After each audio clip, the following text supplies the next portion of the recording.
आप सभी कक्षा 8वीं के छात्रों का स्वागत है। तो छात्रों, आज की इस वीडियो में हम कक्षा 8वीं जो आपका वैसे हिंदी का प्रतिभा पर्व पेपर होने वाला है उसके लिए एक मॉडल पेपर देखेंगे, जिससे गाइस आपको लगभग 90% क्वेश्चन जो है वो काफ़ी हद तक सेम टू सेम देखने को भी मिल सकते हैं। ठीक है, मतलब बहुत ही महत्वपूर्ण आपका मॉडल पेपर है, या आपको सेम टू सेम देखने को भी शायद मिल जाए। तो छात्रों, आपको इसे बहुत अच्छे से तैयार करना है। ठीक है, यहाँ पर हम इसके क्वेश्चन देखते हैं और क्वेश्चन के उत्तर भी देखते हैं। ठीक है, तो यहाँ पर आपका जो पहला क्वेश्चन है, पहला क्वेश्चन देख लीजिए। और इससे पहले यदि आपने वीडियो को लाइक नहीं किया, शेयर नहीं किया और सब्सक्राइब नहीं किया तो तीनों के तीनों काम जल्द से जल्द कर लीजिए। यहाँ पर है पहला क्वेश्चन, इस दोहे को पढ़कर निम्नलिखित प्रश्नों के उत्तर लिखिए। क्या है दोहा? बड़े बड़ाई ना करें, बड़े ना बोलें बोल, हीरा मुख से कब कहे लाख टका मेरा मोल। ठीक है, ये आपका दोहा है। इसका मतलब बड़े बड़ाई ना करें, बड़े ना बोलें बोल, हीरा मुख से कब कहे लाख टका मेरा मोल। जो बड़े लोग होते हैं वो कभी अपने मुख से अपनी बड़बाड़ी नहीं करते। जिस प्रकार हीरा इतना महत्वपूर्ण, मतलब कितना ज़्यादा अमूल्य चीज़ है, इतनी अमूल्य वस्तु है कि उसकी जो कीमत है वो करोड़ों में होती है, पर वो कभी अपने ऊपर अभिमान नहीं करता और अपनी बड़बाड़ी नहीं करता। ठीक है, लाख टका जिसका मूल्य है, जिसका लाखों रुपए मूल्य है हीरों का। ठीक है, इसकी क्वेश्चन देख लेते हैं हम। यहाँ पर पहला क्वेश्चन है, दोहे की प्रथम पंक्ति में किस वर्ण की आवृत्ति है? तो दोहे की प्रथम पंक्ति ये है, इसमें किस वर्ण की अधिक आवृत्ति है? ठीक है, तो यहाँ पर आप देख सकते हो, यहाँ पर जो बा बकरी का है, ठीक है, बा जो वर्ड है वो आपका बड़े बड़ाई, बड़े बोलें बोल, इस सब में बा जो वर्ण है वो बार बार आया है। तो किस वर्ण की आवृत्ति अत्यधिक हुई? आवृत्ति का मतलब बार बार आया। तो कौन वर्ड बार बार आया, कौन शब्द बार बार आया? बा। तो किस वर्ण की आवृत्ति हुई? बा वर्ण की। ठीक है, दूसरा क्वेश्चन है आपका, बड़े लोग कौन सा काम नहीं करते? तो स्वयं के मुख से अपनी बड़बाड़ी नहीं करते। ठीक है, खुद की प्रशंसा नहीं करते। कौन अपना मूल स्वयं कभी नहीं बताता? तो हीरा हमने देखा अपने मुख से कभी अपना मूल्य नहीं बताता, तो हीरा अपना मूल्य स्वयं कभी नहीं बताता। इस दोहे में कौन सा अलंकार है? तो छात्रों, इस दोहे में जो आपका अलंकार है वो है अनुप्रास। आपका अलंकार जो है वो है अनुप्रास अलंकार। ठीक है, आपको सिंपली आंसर में लिखना है अनुप्रास। ठीक है, सा लगा दीजिएगा और अलंकार, अनुप्रास अलंकार। इसके बाद आपके प्रश्न क्रमांक 2 की ओर बढ़ते हैं, जो कि यहाँ पर है, आप देख सकते हो। इस दोहे को पढ़कर निम्नलिखित प्रश्नों के उत्तर लिखिए। दोहा है, करत करत अभ्यास के जड़मती होत सुजान, रसरी आवत जात तेज सिर पर करत निशान। ठीक है, पहला क्वेश्चन यहाँ पर, यह कौन सा छंद का उदाहरण है? तो ये जो छंद का उदाहरण है वो है मात्रिक छंद का उदाहरण। क्या लिखना है आपको? मात्रिक, उसके बाद आपको लिखना है छंद का उदाहरण है। दूसरा क्वेश्चन है, इस छंद के में कितने चरण हैं? तो इस छंद में आप देख सकते हो 1, फिर कॉमा 2, 3, कॉमा 4। कितने चरण हैं? इस छंद में आपके कुल 4 चरण हैं। आपको 4 चरण लिख देना है। तीसरा क्वेश्चन है छात्रों, काव्य की रचना की दृष्टि से छंद कितने प्रकार के होते हैं? तो काव्य की रचना की दृष्टि से छंद जो होते हैं हमारे 2 प्रकार के होते हैं। आपको 2 प्रकार लिख देना है। हम आपको बताते हैं 2 प्रकार कौन से। 2 प्रकार होते हैं, एक मात्रिक छंद और एक वार्णिक छंद। ठीक है, चौथा क्वेश्चन है, दोहा छंद में समचरण अथवा विषम चरण में कितनी मात्राएं होती हैं? तो आप लिखोगे उत्तर। ठीक है, यहाँ पर क्या लिखोगे? उत्तर, और उत्तर डाल के लिखना समचरण। क्या लिखोगे? समचरण। समचरण में आपकी मात्राएं होती हैं 11,11 मात्राएं। किसमें? समचरण में। उसके बाद आप लिखना 2 नंबर डाल के विषम चरण। ठीक है, क्या लिखोगे? आप लिखोगे विषम चरण। तो आपकी विषम चरण में 13,13 मात्राएं होती हैं। 13,13। मोबाइल में अच्छे से लिखते नहीं बन रहा है, ठीक है ना, तो आप अपने से समझ लीजिएगा, 13-13 लिख दीजिएगा विषम चरण में। इसके बाद आपका जो तीसरा प्रश्न आता है वो है, निम्न गद्यांश को पढ़कर प्रश्नों के उत्तर लिखिए। भारत की हृदय स्थली में स्थित मध्य प्रदेश है। ठीक है, भारत का हृदय स्थली मतलब भारत में जो हृदय वाली जगह है वहाँ पर हमारा प्रदेश मध्य प्रदेश स्थित है, जहाँ राजा भोज की नगरी भोपाल मध्य प्रदेश की राजधानी है। इसे झीलों की नगरी के रूप में जाना जाता है। इंदिरा गांधी राष्ट्रीय मानव संग्रहालय, भारत भवन, मानव संग्रहालय, बिड़ला मंदिर, ताज उल मस्जिद और राष्ट्रीय वन उद्यान वन विहार भी यहाँ के दर्शनीय स्थल हैं। यहाँ से 45 किलोमीटर दूर दक्षिण में स्थित भीमबेटका विश्व प्रसिद्ध सैलासरों के लिए जाना जाता है। तो झीलों की नगरी के रूप में कौन जाना जाता है? यहाँ पर आप देख सकते हो, इसे झीलों की नगरी के रूप में भी जाना जाता है। किसे? भोपाल को। तो आपका उत्तर क्या आएगा? झीलों की नगरी के रूप में कौन जाना जाता है? वो जाना जाता है, आपको लिख देना है क्या? भोपाल जाना जाता है। ठीक है। अगला क्वेश्चन, भीमबेटका विश्व के लिए है, तो भीमबेटका विश्व के लिए भीमबेटका विश्व में किसके लिए प्रसिद्ध है? यहाँ पर थोड़ा मिसिंग है। ठीक है, किसके लिए क्वेश्चन है, किसके लिए प्रसिद्ध है, आपका क्वेश्चन ये था, थोड़ा मिट चुका है।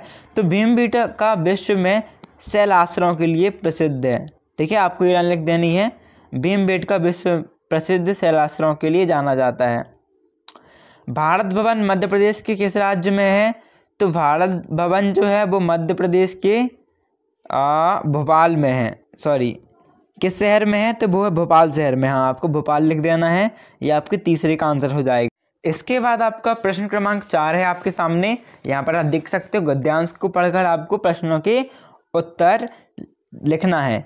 तो मध्य प्रदेश भारत के हृदय प्रदेश के नाम से जाना जाता है, जो कि प्राकृतिक, धार्मिक, आध्यात्मिक, ऐतिहासिक, कला, संस्कृति के विरासत के लिए जनमानस को जीवंत दर्शन के लिए आमंत्रित करता है। खजुराहो चंदेल राजपूतों की संवेदनशीलता और रचनाशीलता का परिचायक है। मंदाकिनी नदी के किनारे स्थित चित्रकूट देवताओं का निवास कहलाता है। बाज बहादुर द्वारा रानी रूपमती के संदर्भ में बसाया गया मांडू नगर स्थापत्य वास्तुकला का श्रेष्ठ प्रतिरूप है। तो ये आपका गद्यांश से प्रश्न देख लेते हैं। पहला प्रश्न है, खजुराहो के किस राजवंश को संवेदनशीलता एवं रचनाशीलता का परिचायक है?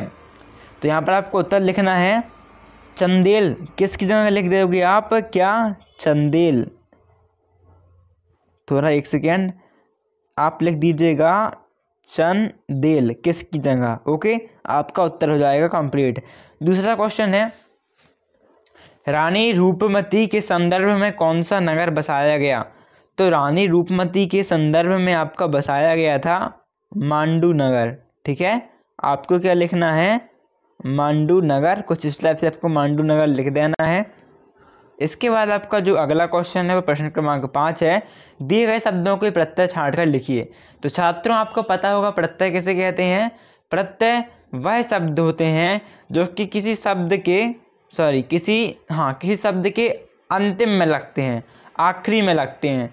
जैसे कि पान एक शब्द है और बाला इसमें प्रत्यय है।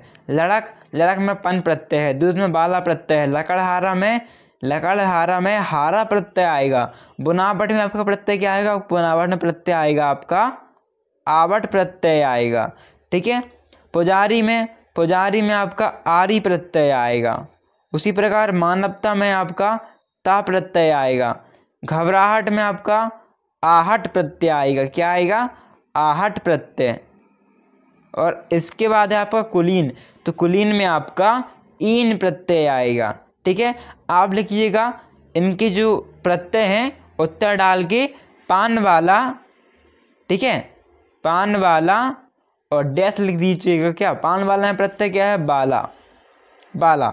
और यहाँ पर लिख दीजिएगा प्रत्यय और पूरे प्रत्यय लिखते जाइएगा। ठीक है, यहाँ पर शब्द और यहाँ पर उसके प्रत्यय। इसके प्रकार छठवां क्वेश्चन है, दिए गए शब्दों से उपसर्ग छांट कर लिखिए। इसमें भी आपको उपसर्ग जो पहले लगा है उससे छांट कर लिखना है। तो अन्याय में आप सबसे शब्द लिखिएगा। ठीक है, 2 कॉलम बनाना, यहाँ लिखना शब्द, यहाँ पर लिखना उपसर्ग। ठीक है, इस प्रकार आपको 2 कॉलम बनाने हैं। फिर यहाँ पर शब्द लिखिएगा। आप कैसा? आप शब्द लिखिएगा कॉलम में, यहाँ पर जैसे कि अन्याय शब्द है आपका। ठीक है, यहाँ पर आपका जो उपसर्ग वाले कॉलम में आप लिखोगे, उपसर्ग वाले कॉलम में क्या जाएगा? उपसर्ग इसमें आ। ठीक है, न्याय अलग है और आ अलग, इसमें आएगा आ। ठीक है, पराजय फिर आपका, तो आपको पराजय में आ जाएगा उपसर्ग पा। क्या जाएगा? परा। परा उपसर्ग, आपको इस टाइप से लिखना है। आप बता देते हैं, अन्याय में आ, पराजय में परा, विदेश में बी, अधर्म में आ, बकायदा में आपका बाद आएगा उपसर्ग, कपूत में का, सपूत में सा बस। ठीक है, जो 7 शब्द है ना वो बस। असत्य में आपका आ शब्द बस, निराशा में आपका नी शब्द बस, प्रदीप में आपका प्रा शब्द बस और प्रतिदिन में आपका प्रा शब्द बस। ठीक है छात्रों, इसके बाद आपका प्रश्न क्रमांक 7 से सही जोड़ी मिलाइए। तो श्रृंगार रस को आपको मिलाना है रति से पहला। ठीक है, दूसरा है आपका करुण रस, तो वो शोक से मिला दीजिएगा। रौद्र रस आपको क्रोध से मिला देना है। वीर रस आपको उत्साह से मिला देना है। अद्भुत रस आपको आश्चर्य से मिला देना है। शांत आपको निर्वेद से मिलाना है। विवश आपको भय से मिलाना है। ठीक है, इसके बाद आपका 8वां प्रश्न है, तालिका के खंड का और खा को आपको मिलान करना फिर से सही जोड़ी का। यहाँ पर अंगूठा दिखाना, इसका मतलब क्या होता है, इंकार करना। आँख का तारा होना यानी कि बहुत प्यारा होना। आकाश की तारे तोड़ना यानी कि असंभव कार्य को करना। ठीक है, जिस प्रकार आकाश के तारों को तोड़ना असंभव है ना, इसीलिए। आग में घी डालना, क्रोध को अधिक भड़काना, कान भरना, चुगली करना। इसके बाद आपका प्रश्न क्रमांक 9 है आपके सामने। यहाँ पर आपको विराम चिन्हों का उपयोग करना है। ये जो चिन्ह है इनका आपको इन वाक्यों में उपयोग करना है। तो यहाँ पर जो पहला चिन्ह है प्रश्नवाचक का, ये प्रश्नवाचक का चिन्ह आएगा हमारे पहले शब्द में लास्ट में। दूसरा में जो अरे कितना सुंदर फूल है, तो इसमें हमारे यहाँ पर अल्प विराम आएगा, ये वाला चिन्ह। ठीक है, अल्प विराम। और फिर आपको यहाँ पर लगा देना है फूल है तो क्वेश्चन मार्क यानी कि प्रश्नवाचक। माता पिता से में आपको बीच में डैश लगा देना है। ठीक है, डैश लगा दोगे सिंपल। और हरी कॉमा मोहन, आपको इन दोनों के बीच में कॉमा लगा देना है, ऐसा वाला। ठीक है, इसका 10 क्वेश्चन है आपका।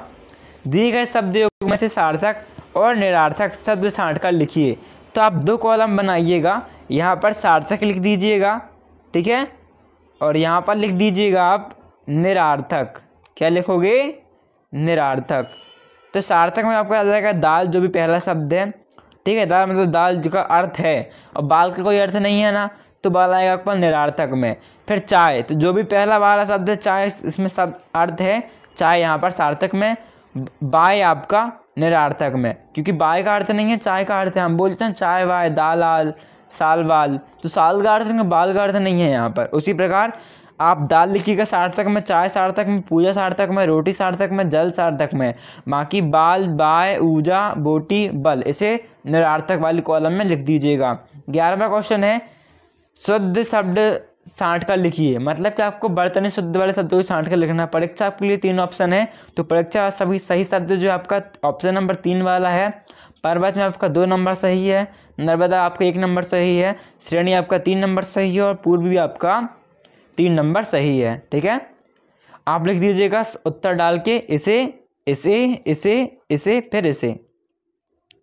12वां उत्तर है, दिए गए वाक्यांशों के लिए एक शब्द लिखिए। तो बहुत बोलने वाला, यहाँ पर आपका उत्तर आ जाएगा। बहुत बोलने वाला क्या कहते हैं हम, बहुत बोलने वाले को हम कहते हैं बाचाल।